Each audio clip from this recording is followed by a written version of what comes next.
Deus. Graças a Deus. Obrigada, Ju. Boa noite para o pessoal que acabou de chegar. Vou colocar aqui para vocês. Nós falaremos hoje sobre o capítulo 41 e 42 do Nosso Lar.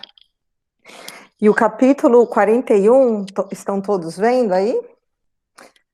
O título é a convocação, Convocados à Luta. E esse capítulo, os dois capítulos, na verdade, eles são bem interessantes para nós nesse momento, porque, querendo ou não, nós estamos vivendo uma guerra, não, né? Uma guerra com armas de fogo ou armas nuclear, mas uma guerra biológica, nós podemos dizer, que é contra um inimigo que nós, né, não podemos ver. Então, acho que esses capítulos André nos trouxe e será de muito bom proveito e de muito ensinamento. Então, assim, lembrando, quem quiser falar, é só tirar o microfone do mute para a gente discutir, e é muito importante que vocês participem, deem a opinião de vocês, a interpretação de vocês sobre o texto, ou até mesmo uma experiência que vocês estão vivendo ou já viveram. Então, vamos lá, eu fiz um resuminho. Nos primeiros dias de setembro de 1939, então lembrando que 1º de setembro de 39 começou oficialmente a Segunda Guerra Mundial. Nosso lar sofreu igualmente o choque porque passaram diversas colônias espirituais. Assim, mesmo a guerra sendo não atingindo, nós sabemos que nosso lar fica, né, aqui em cima do Brasil, e mesmo a guerra como é que fala? O Brasil não tendo ligação direta com a guerra, aqui André já nos mostra que o nosso lar, como outras colônias espirituais ligadas à civilização americana, sofreu também esse choque com a guerra que começava lá na Europa. Tão destruidora nos círculos da carne, ele traz, quão perturbadora no plano dos espíritos. Então, assim, a destruição física, ela não chegou no plano espiritual, porém, a perturbação que a guerra, que qualquer tipo de guerra causa, ela também atinge os planos dos espíritos. Sabia-se desde muito que as grandes fraternidades do Oriente suportavam as vibrações antagônicas da nação japonesa, experimentando dificuldades de vulto. Então, ele fala aqui que as grandes fraternidades, que os grandes espíritos trabalhadores do Cristo já suportavam essas vibrações contrárias ao bem há muito tempo, e já estavam tendo muita dificuldade de auxiliar. Anotavam-se, porém, agora fatos curiosos de alto padrão educativo, assim como os nobres círculos espirituais da velha Ásia lutavam em silêncio, preparavam-se em nosso lar para o mesmo gênero de serviço. Então, lá, os círculos espirituais da velha Ásia já lutavam há um tempo em silêncio, porque, se a gente for lembrar da história, já tinha começado um negocinho lá no Japão, e antes da explosão da Segunda Grande Guerra. E então ele mostra aqui que os círculos espirituais, que o nosso lar já começava também a se preparar para algum tipo de serviço. Além das valiosas recomendações no campo da fraternidade e da simpatia, determinou o governador que tivéssemos cuidado na esfera do pensamento, preservando-nos de qualquer inclinação menos digna de ordem sentimental.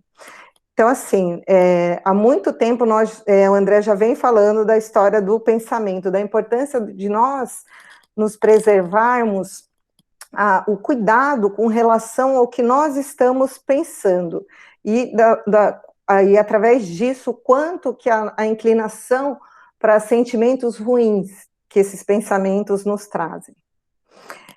Aí ele começa: reconheci que os espíritos superiores, nessas circunstâncias, passam a considerar as nações agressoras não como inimigas, mas como desordeiros e cuja atividade criminosa é imprescindível reprimir. Então, aqui também uma outra lição, que a gente tem o costume de sempre julgar, achar que eles são criminosos, né? E eles não. Ele começa a compreender que são simplesmente irmãos ignorantes que resolvem, através de uma guerra, manifesta essa desordem no planeta, porque uma guerra ela manifesta uma desordem no planeta, que é o que nós estamos vivendo agora, e que a espiritualidade, eles trabalham para que isso, para reprimir esse tipo de desordem. Então, a gente percebe que Deus está, assim, o tempo inteiro no comando.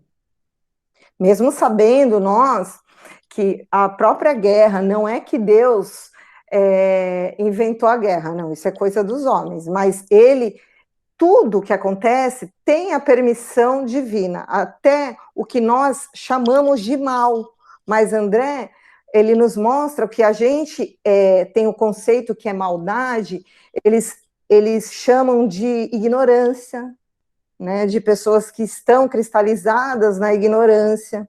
Então, tudo existe uma permissão que Deus concede, e até para algo que, na nossa visão, é ruim, mas tudo também existe um limite, como é o caso da guerra, né? Vai até um certo limite, e a espiritualidade, ela trabalha para reprimir isso. E aí, o Salúcio, que estava conversando com o André, ele explica, quando um país toma a iniciativa da guerra, encabeça a desordem na casa do pai, e pagará um preço terrível. O que ele quer? Nós sabemos, depois, lá na frente, vou dar um spoiler para vocês, apesar de eu não ter combinado com o Juliano, mas a gente sabe que quando envolve essa coisa de mundial, todos pagarão, de alguma forma, o preço. Claro que cada peso, né, tem sua medida. Não é quem encabeça arcará com uma consequência maior do que quem está simplesmente de braços cruzados e só assistindo. Mas vamos lá. E aí, André nos traz algumas observações. Deixa eu ver se eu pulei aqui. Não. Aí ele fala que, eu não sei se eu vou falar lá na frente, que agora eu não me recordo, mas eu anotei aqui, que ele fala que o Clarim soou em outubro, no começo no dia 1º, como eles ficaram sabendo que iniciava a Segunda Guerra Mundial, que foi um clarim que soou lá em nosso lar, e esse clarim, foi explicado, ele só escutado, lembrei, eu vou falar mais para frente, quando a espiritualidade superior nos chama a atenção, né, dessas colônias da necessidade de auxiliar a Terra. E eu estou voltando nisso porque eu lembrei, logo no começo lá de novembro, foi lá quando começou a nossa quarentena aqui, em março, todo mundo ficou muito, assim, apreensivo com relação à notícia, se a espiritualidade tinha alguma notícia sobre isso que nós estávamos vivendo. E eu lembro de uma entrevista do Divaldo Franco, não sei se vocês assistiram, que ele falou que que ele tinha recebido uma mensagem, não sei se foi de Joana ou se foi de outro espírito, que em outubro de 2019, o mesmo clarim que havia soado na Segunda Guerra Mundial, soou em nosso lar. Então, se a gente for recordar, né, foi logo que começou a explodir a história da pandemia lá na China. Mas, voltamos aqui para o texto. E aí, André nos traz algumas observações muito importantes com relação à obsessão coletiva, então, que sofrem as nações que estão envolvidas na guerra, e de como elas são influenciadas pelas legiões da sombra. Então, ele traz no texto informações muito importantes. Se alguém tiver alguma outra, eu destaquei aqui a que me chamou mais atenção. Os países agressores convertem-se naturalmente em núcleos poderosos de centralização de forças do mal. O que ele quer dizer? Que o mal se aproveita dessa situação de guerra, dessas mentes, né, dos países agressores que estão não todo mundo, é óbvio, né?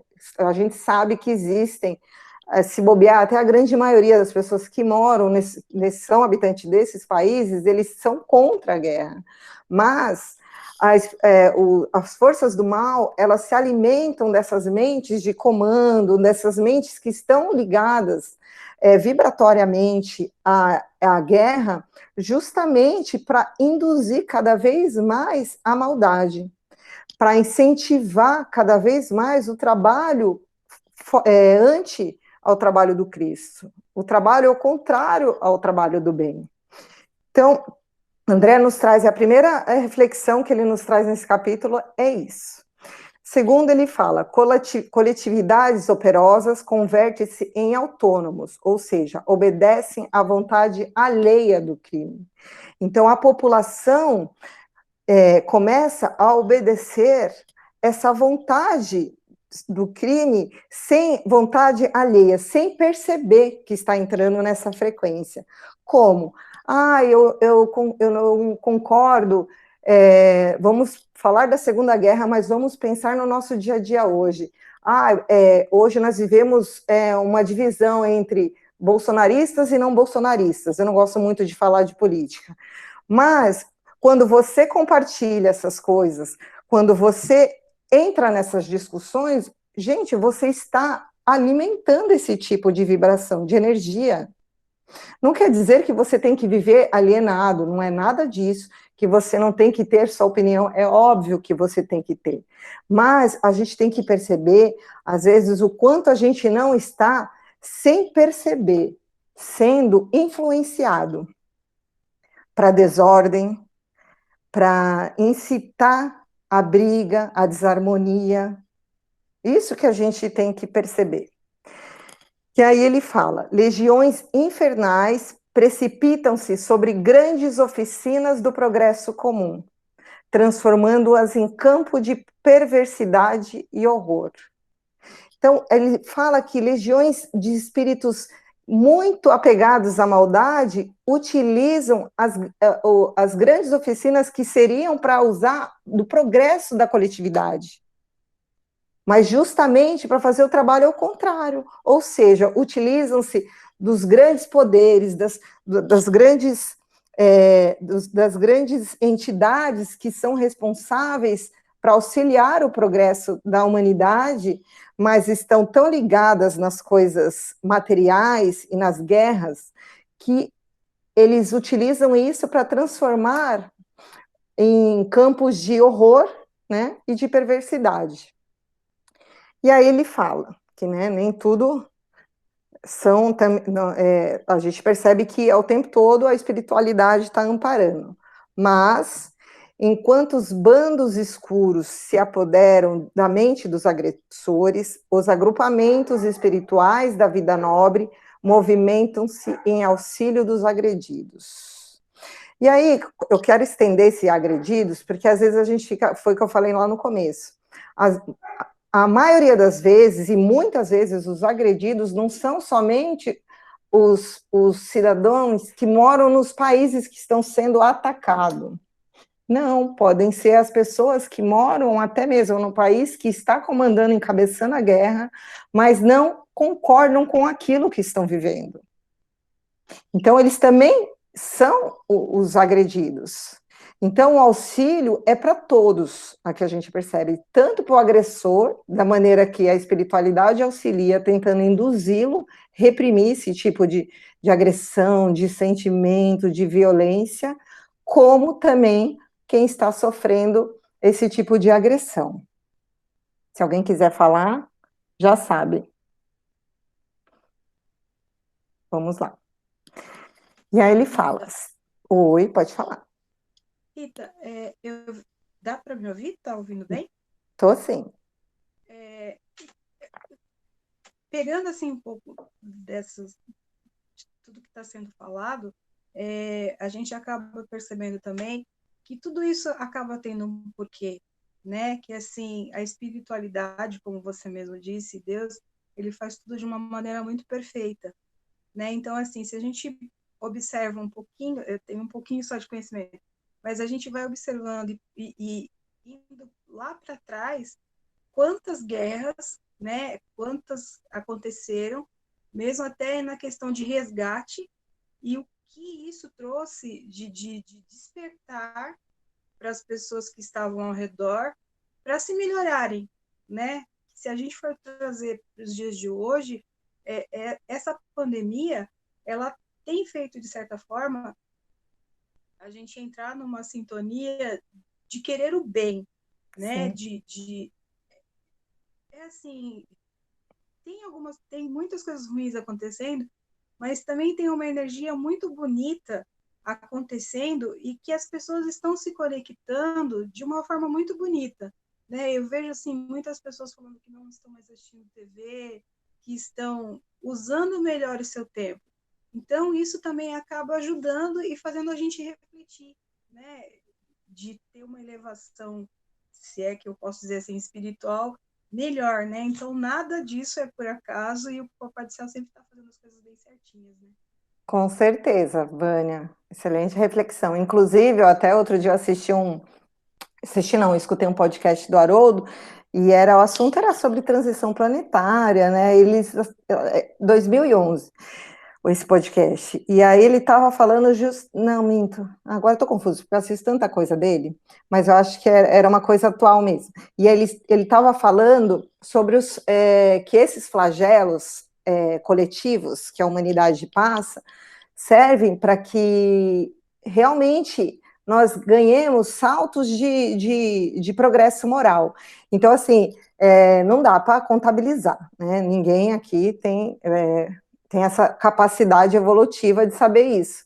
Mas, segundo ele, é assim, um progresso moral que a humanidade levaria assim milênios num flagelo coletivo, você tem saltos de 100, 150 anos, você ganha esse progresso, né? Então, com certeza, Vânia, tudo tem o propósito, e o propósito é sempre para o melhor, não existe propósito para o pior. No começo a gente fica assustado, amedrontado, achando que são coisas que vão fazer com que a gente regrida, mas não. Né? A gente sabe que não. O espírito ele não regride, ele pode estagnar, mas o propósito, mas a grande maioria, eu tenho certeza que vai ter um salto aí grande de consciência. Mas vamos continuar. E aí ele fala: se devemos lastimar a criatura em oposição à lei do bem, como mais propriamente devemos lamentar o povo que olvidou, ou seja, deixou esquecer a justiça. Então a gente precisa prestar atenção aqui, que ele pede para que nós reflitamos que nós não podemos somente lamentar quem está ao contrário às leis divinas, e sim também prestar muita atenção quem esquece, ou esquece não, porque ninguém esquece, né? Mas quem fica ali de braços cruzados sem perceber que precisa andar nas leis, embaixo das leis, sobre as leis de Deus. E aí André nos relata que após as primeiras bombas caírem no território polonês, um intenso clarim se fez ouvir por mais ou menos 15 minutos em nosso lar, e nos fala da intensa comoção que tomou conta de todos. Narcisa explica que é a convocação superior aos serviços de socorro da terra.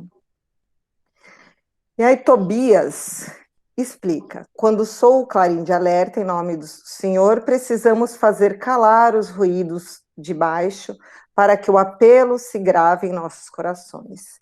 Quando Tobias falou isso para André, no caso em nosso lar era um clarim sonoro, e André estava aprendendo através de Tobias que ele precisava tranquilizar o coração e a mente, mas principalmente o coração, para tentar escutar qual que era o apelo que Deus e que a espiritualidade estava fazendo.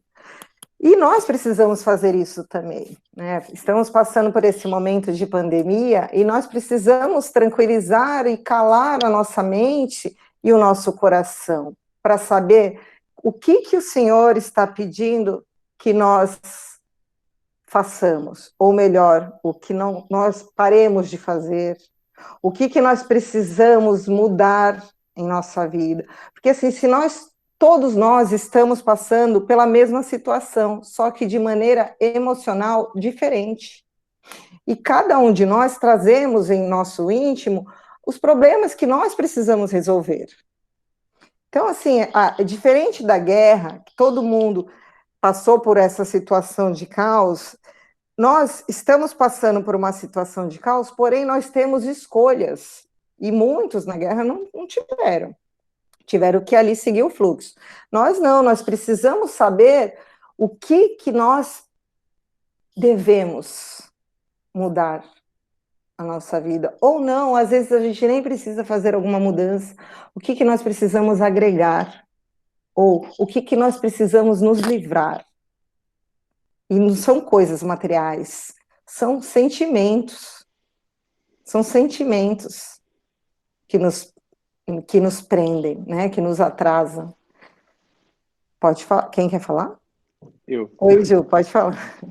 Então, Rita, uma coisa muito interessante, né? Quando eu estava lendo isso aqui, eu lembrei, como você, eu também lembrei desse momento atual, né? Principalmente sobre essa informação do Divaldo, que ele tem, que ele trouxe, né? Dizendo que o Clarim tocou mais uma vez.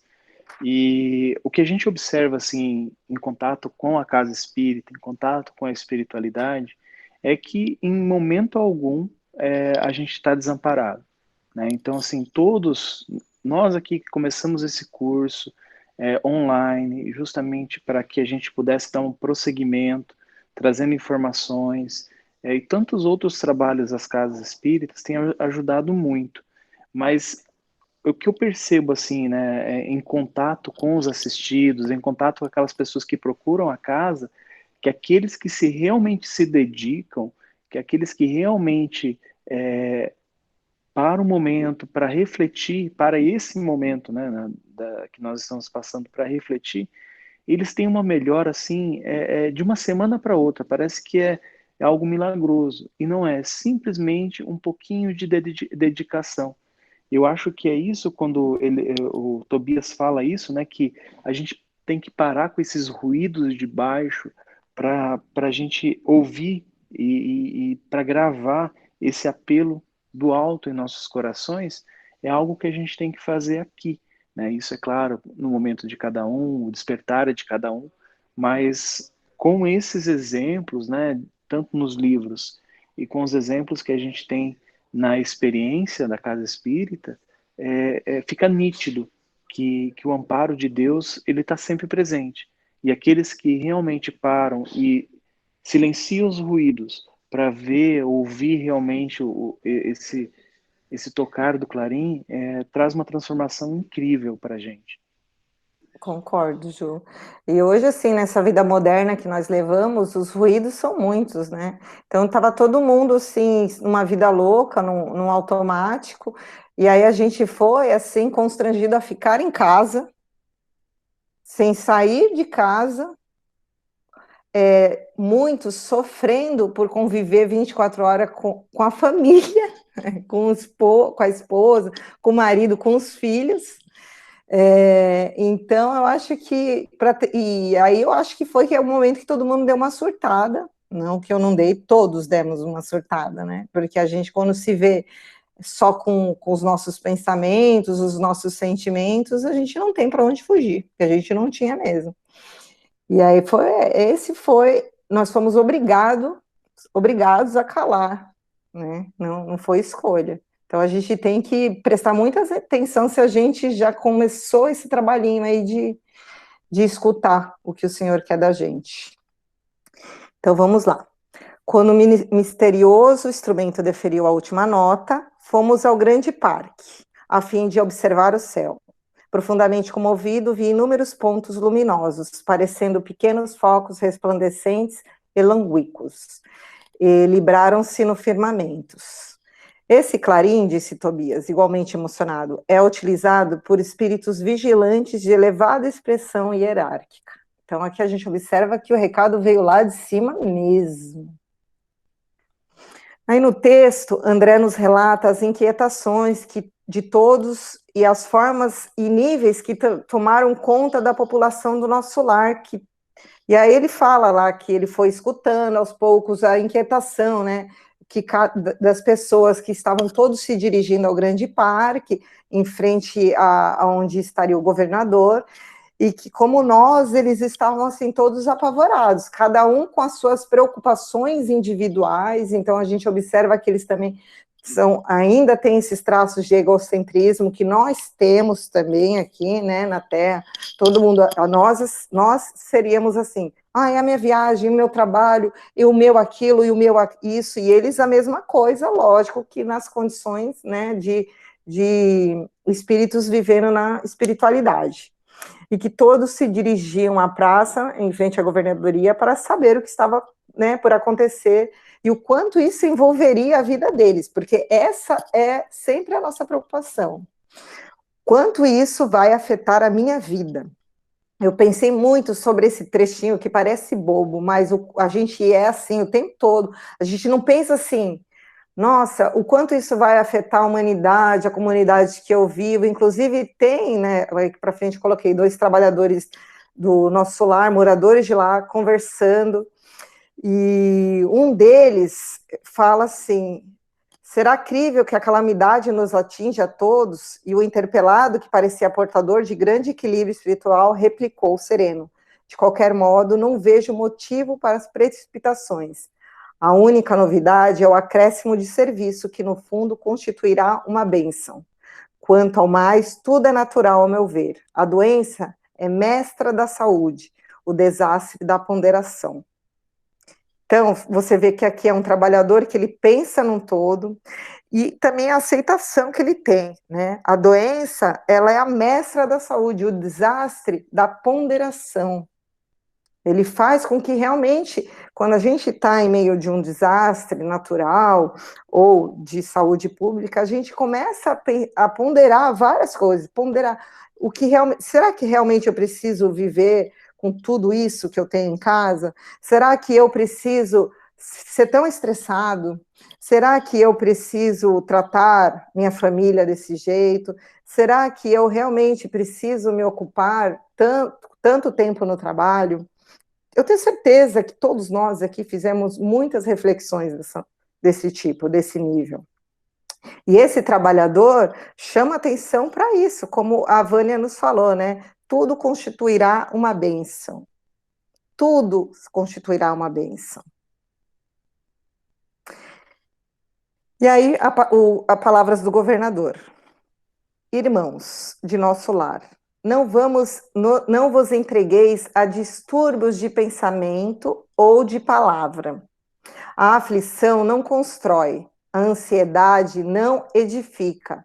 Saibamos ser dignos do clarim do Senhor, atendendo-lhe a vontade divina no trabalho sincero em nossos postos. Digno do clarim, que ele fala assim, que o clarim ele é uma convocação para o trabalho. Então, nós também, quando esse clarim soa em nosso coração, porque ele soa em nosso coração, nós precisamos ser dignos, estar preparados para esse trabalho, esquecer as nossas ansiedades, as nossas aflições, porque isso não edifica, como o governador trouxe, só nos trará atraso. E aí ele fala, aquela voz, né, a gente imagina, depois fala que o governador, só a voz dele, o magnetismo que carregava na voz dele, e a autoridade, mas é uma autoridade com amor, ela fez com que a multidão se acalmasse, que a multidão ficasse mais em harmonia, que a multidão compreendesse que era um momento difícil, mas que as coisas passariam e seriam para um propósito, por mais difícil que seja, melhor. E aí eu vou trazer um spoilerzinho, que da outra vez eu também, do livro Os Mensageiros, eu fiz também o capítulo da Segunda Guerra Mundial, e eu achei um trecho que Aniceto, né, do Mensageiro. Não, Aniceto, trouxe para André Luiz, que é no capítulo 18, que eles também falam sobre esse episódio. Vou ler rapidinho aqui uma mensagem que o Aniceto deu.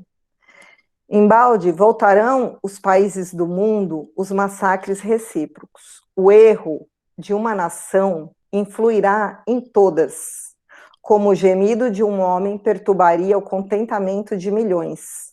A neutralidade é um mito, um insulamento, uma ficção de orgulho político.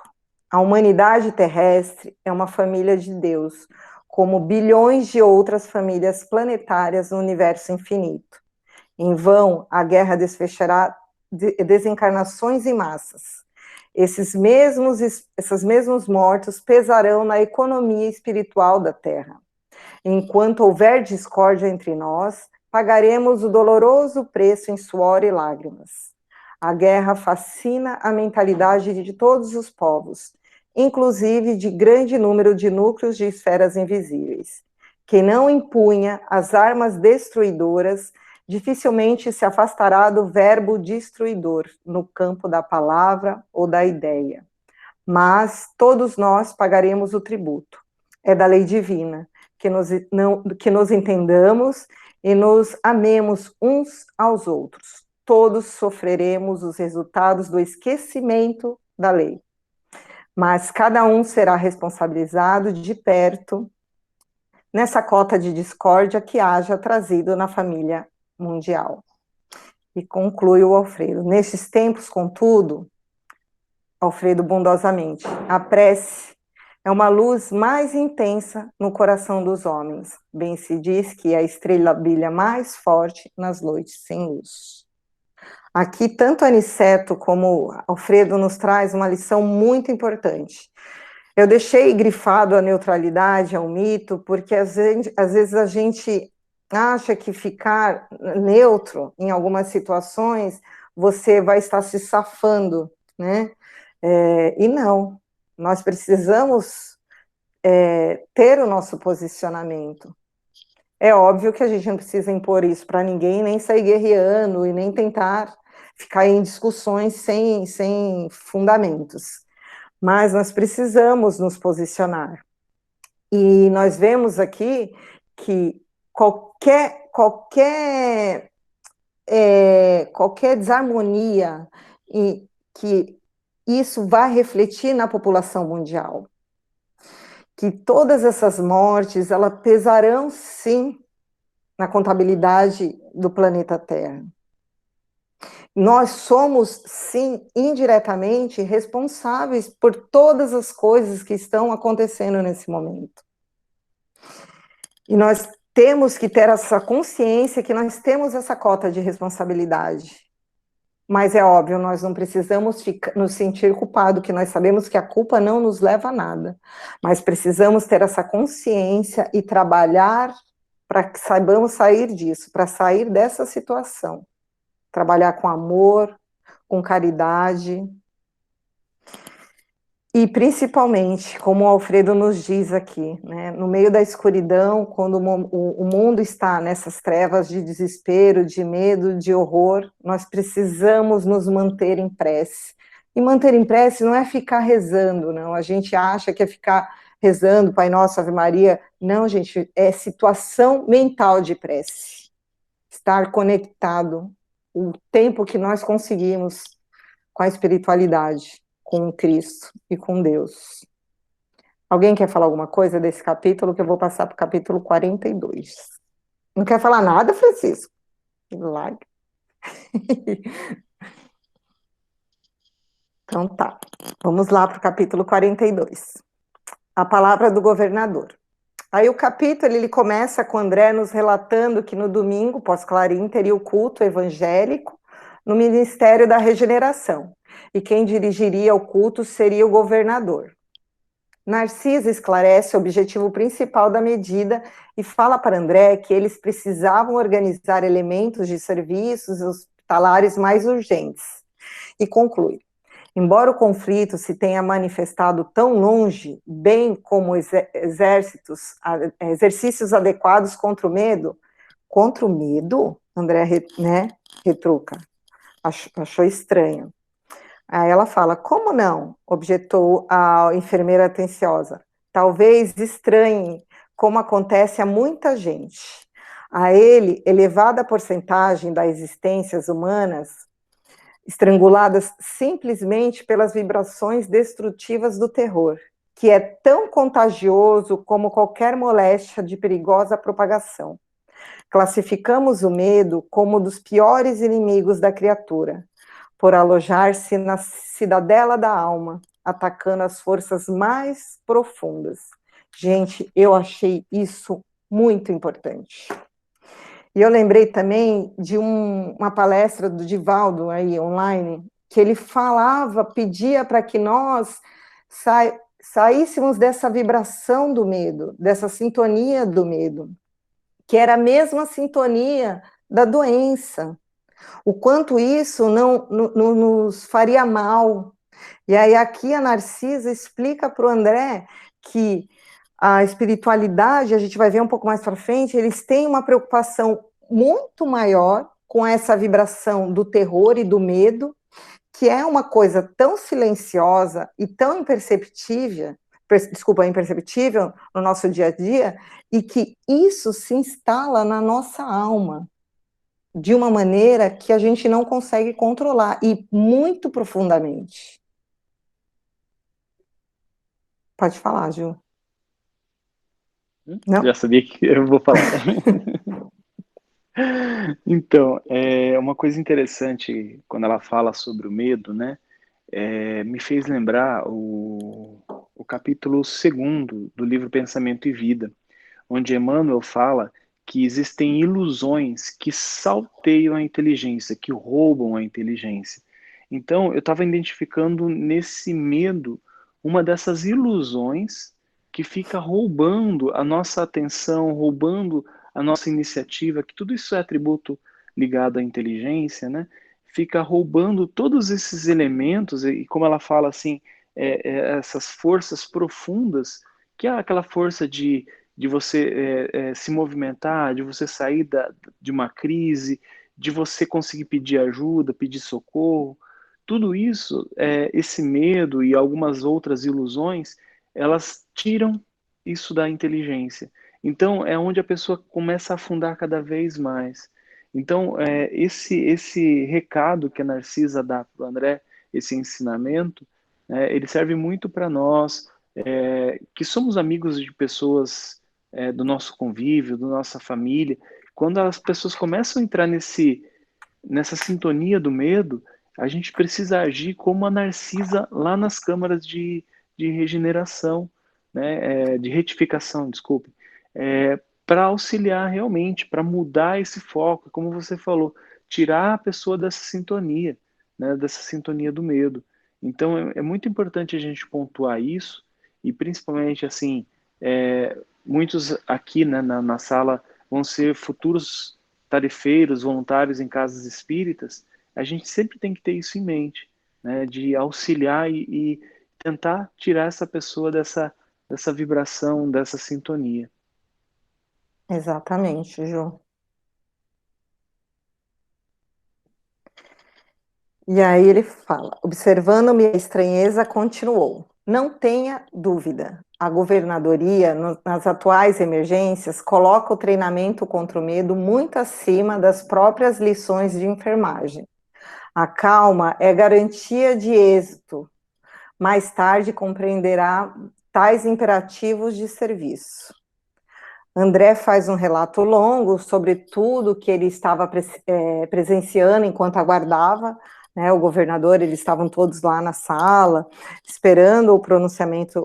Na verdade, era a leitura do evangelho que o governador que faria, lembrando que seria a primeira vez que ele, e como outros moradores lá de Nosso Lar, teriam contato visual e direto com o governador, e que também com outros trabalhadores do Ministério da Elevação e da União Divina. E com a chegada do governador, Salustio acentuou. O governador sempre estimou as atitudes patriarcais, considerando que se deve administrar com amor paterno. Sentando-se-lhe na tribuna suprema, o velhinho enérgico e amorável passeou o olhar pela assembleia compacta e constituída de milhares de assistentes. Lembrando que assim a leitura seria assim bem direta para o pessoal das câmaras de retificação, né? Nome? Que seriam que atenderiam esses recém-chegados desencarnados da guerra. E em seguida abri um livro luminoso, que o companheiro me informou ser o Evangelho do nosso Senhor Jesus Cristo, folheou-lhe atento e depois leu em voz pausada.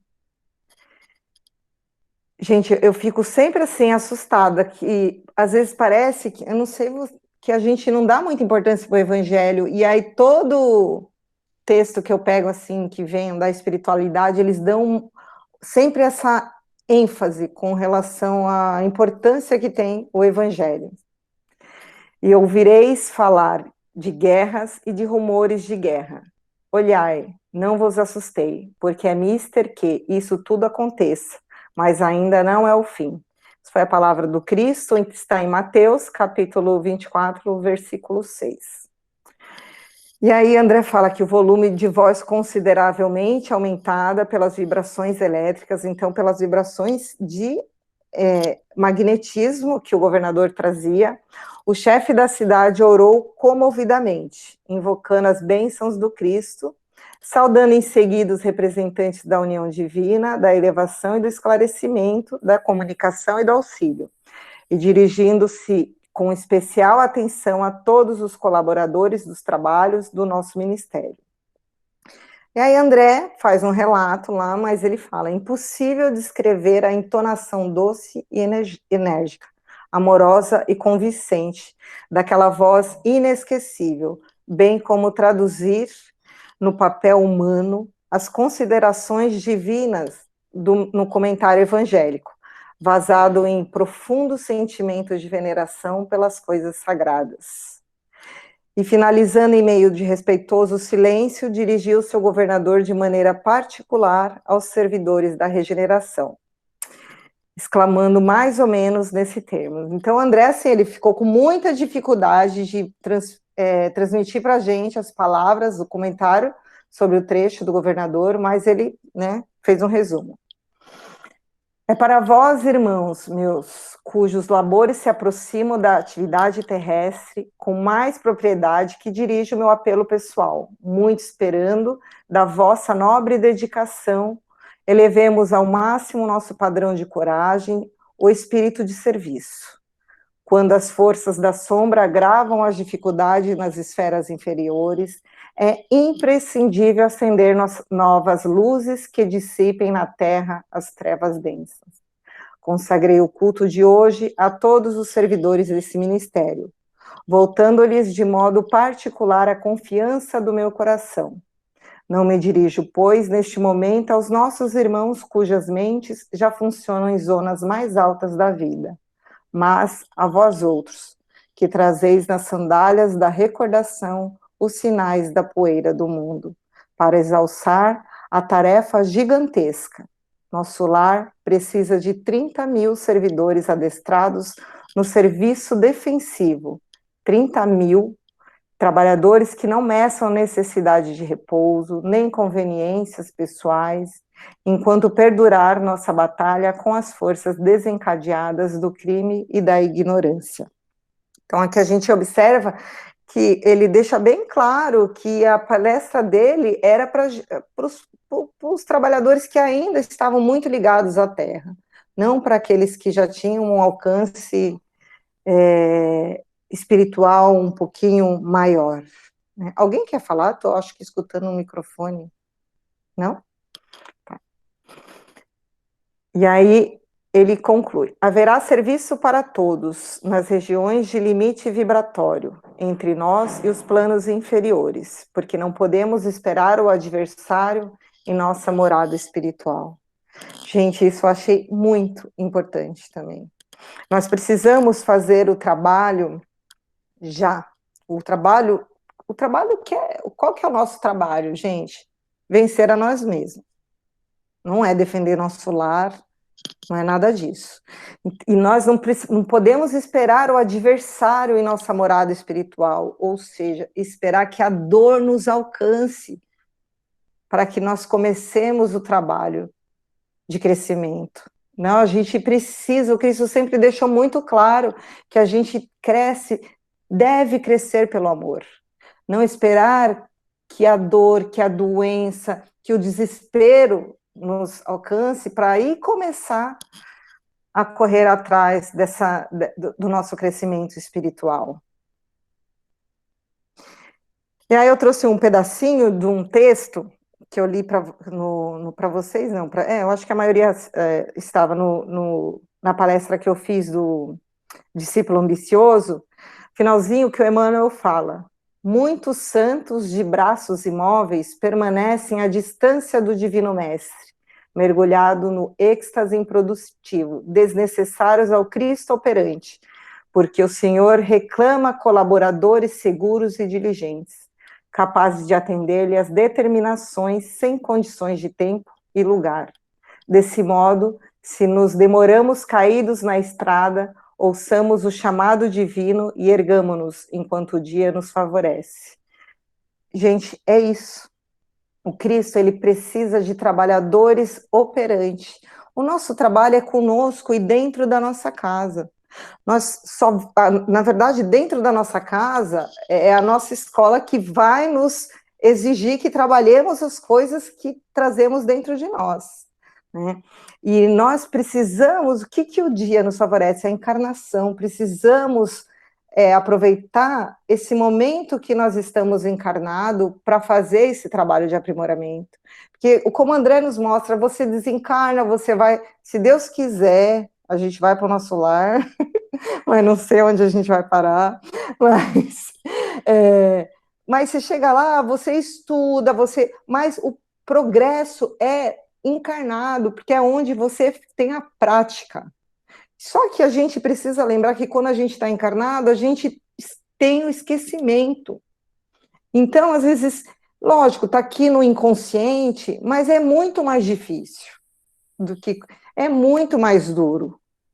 Então, a gente precisa aproveitar esse momento que nós temos para começar esse trabalho para o Cristo, quando ele fala sem determinação de tempo, sem condições, a gente às vezes se assusta, porque parece, dá a impressão que a gente tem que largar a vida que a gente está vivendo e sair por aí como Paulo de Tarso. Não é nada disso. Sem condição de tempo, ele quer dizer que a gente tem que ser cristão 24 horas por dia, com os nossos filhos, com nossos companheiros, com os nossos amigos. O que é ser cristão? Ter atitude. Como será que o Cristo reagiria? Reagir é mais difícil, né? Porque isso já está dentro dele, mas como a gente ainda está aprendendo, como ele agiria? E quando a gente tiver já alcançado, né, essas qualidades, a gente vai reagir, não vai precisar nem passar pelo crivo, a gente já vai reagir como ele. Mas é isso que está o tempo todo, e sem condição. E não é só trabalhar igual aqui eu estou falando para vocês, com vocês. Não é só esse trabalho, ou na casa espírita, não, é o tempo todo. E continuando. Nas organizações coletivas, é forçoso considerar a medicina preventiva como medida primordial na preservação da paz interna.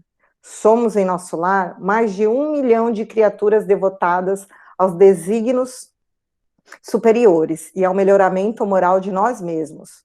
Seria caridade permitir a invasão de vários milhões de espíritos desordeiros? E ela fala, porque eles estão nesse trabalho de autoconhecimento. Isso não é caridade, você permitir que os espíritos desordeiros invadam, né, o nosso lar. Aí ela fala, não podemos, portanto, hesitar no que se refere à defesa do bem. Sei que muitos de vós recordais nesse instante o grande crucificado. Sim, Jesus entregou-se à turba de amotinados e criminosos por amor à redenção de todos nós. mas não entregou o mundo à desordem ou aniquilamento. Todos devemos estar prontos para o sacrifício individual, mas não podemos entregar a nossa morada aos malfeitores. Isso é muito importante. Todos nós precisamos estar prontos para o sacrifício pessoal, sacrifício de aprimoramento, de abandonar as nossas tendências que nos atrasam, mas nós precisamos trabalhar e vigiar o bem que existe em nós. Não podemos entregar o nosso coração para a morada de malfeitores, ou seja, para a influência do mal. Precisamos estar o tempo todo alerta a isso. E aí eu lembrei também das bem-aventuranças que ele fala, né? Bem-aventurados os mansos e os pacíficos, porque eles herdarão a terra.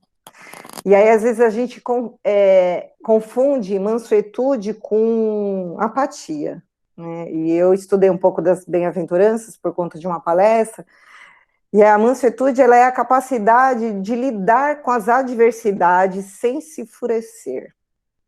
É ter condição de lidar com o sofrimento, sem se revoltar. Mas não quer dizer que a gente tem que ficar estagnado no sofrimento e na dor. Não, a gente tem que unir forças e ter capacidade de sair daquilo. É isso que é ser manso e pacífico. Ser manso e pacífico é você aceitar que realmente você está numa situação complicada, diferente, mas você aceita isso. E aceitar não quer dizer que você vai aceitar e não vai mudar essa condição. Não, você tem que ser ativo. Você tem que achar recursos para sair daquilo.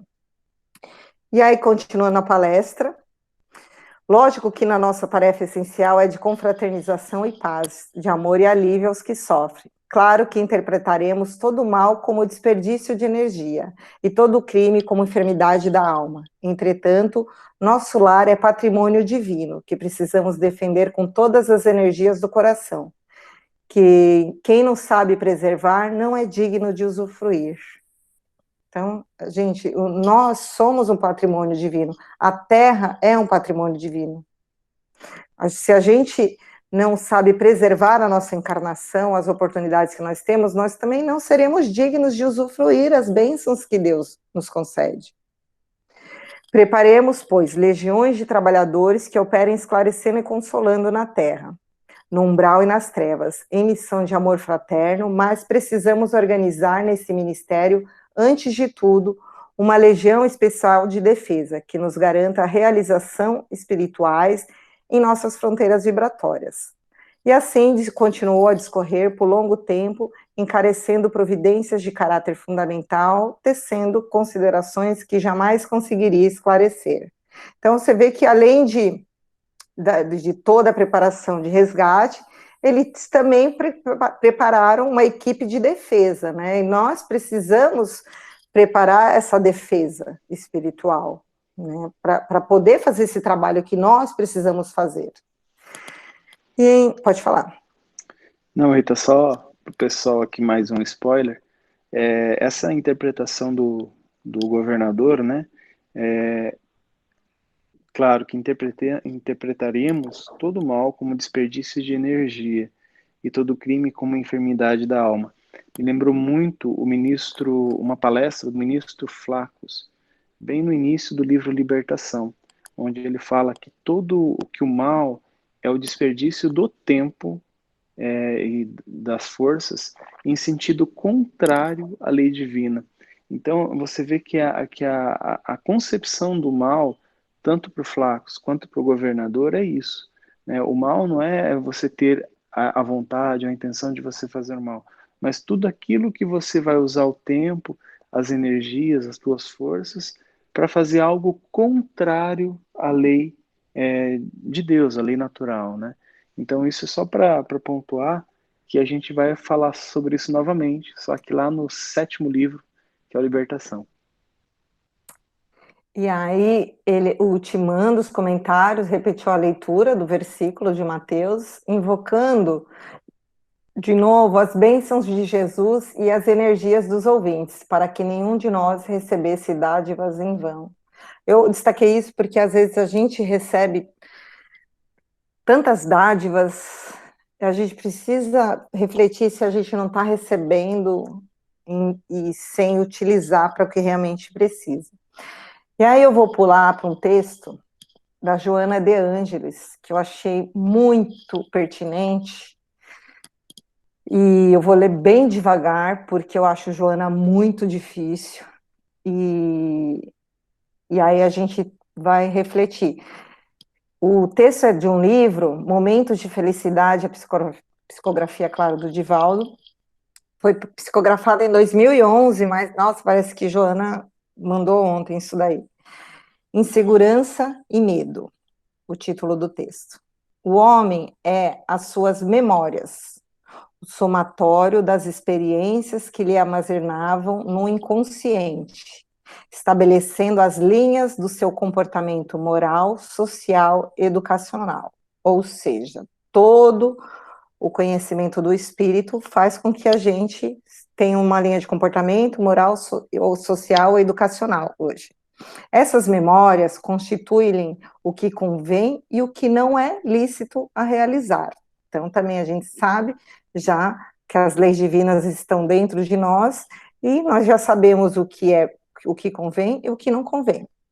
Concorrem para a libertação ou a submissão aos códigos estabelecidos, que propõem o correto e o errado, o moral, o legal, o conveniente e o prejudicial.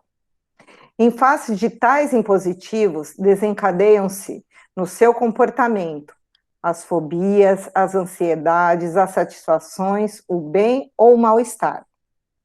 Neste momento social, o medo assume avantajadas proporções, perturbando a liberdade pessoal e comunitária do indivíduo terrestre. Procurando liberar-se desse terrível algoz, as vítimas intentam descobrir as causas, as raízes que alimentam a sua proliferação. Todavia, essas são facilmente detectáveis.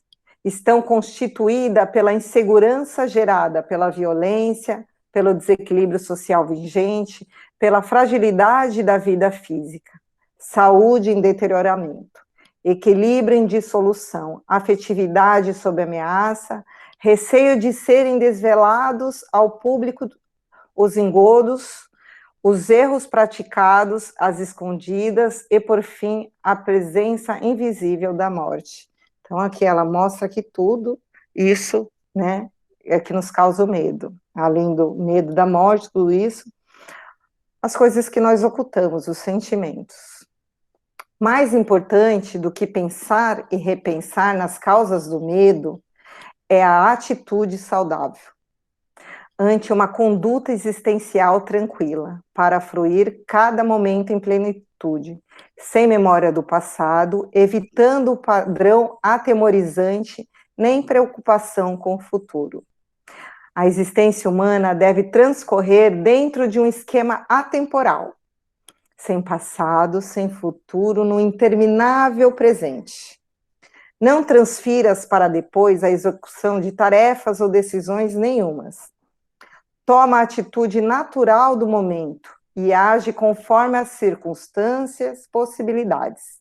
Cada instante, viva-o totalmente, sem aguardar o que virá ou lamentar o que se foi.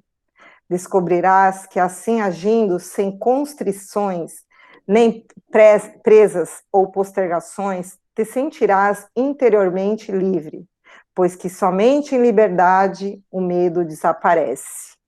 Não aguardes nem busques a liberdade, realiza-a na consciência plena, que age de forma responsável e tranquiliza os sentimentos. O medo desfigura e entorpece a realidade, agiganta e avoluma insignificâncias, produzindo fantasmas onde apenas suspeitas se apresentam. É responsável pela ansiedade, medo de perder isto ou aquilo, sem dar-se conta de que somente se perde o que se não tem. Portanto, o que não faz falta. A ação consciente prolonga-se pelo fio das horas, anula o medo, por não facultar a medida de comportamento nas memórias pessoais ou sociais. Simão Pedro, por medo dos poderosos do seu tempo, negou o amigo que o amava a quem amava. Judas, por medo que ele não levasse a cabo os compromissos assumidos, vendeu o benfeitor. Os beneficiários das mãos misericordiosas de Jesus, por medo, se omitiram quando ele foi levado ao sublime holocausto. Pilatos, por medo indeciso e pusilânime, fraqueza moral, lavou as mãos quanto à vida do justo. E Anás, Caifás, a multidão em desordem, com medo do homem livre, resolveram crucificá-lo, mediante ao hediondo e covarde concílio de própria miséria moral que os caracterizava. Ele, porém, não teve medo. Pensa e busque-o, libertando-te do medo e seguindo-o, em consciência tranquila, por cujo comportamento te sentirás pleno em harmonia. É isso, gente. Termino com esse texto da Joana. Meu Deus. Que é isso. A gente, passei 2 minutinhos, a gente precisa, fazer um resumão, viver o presente.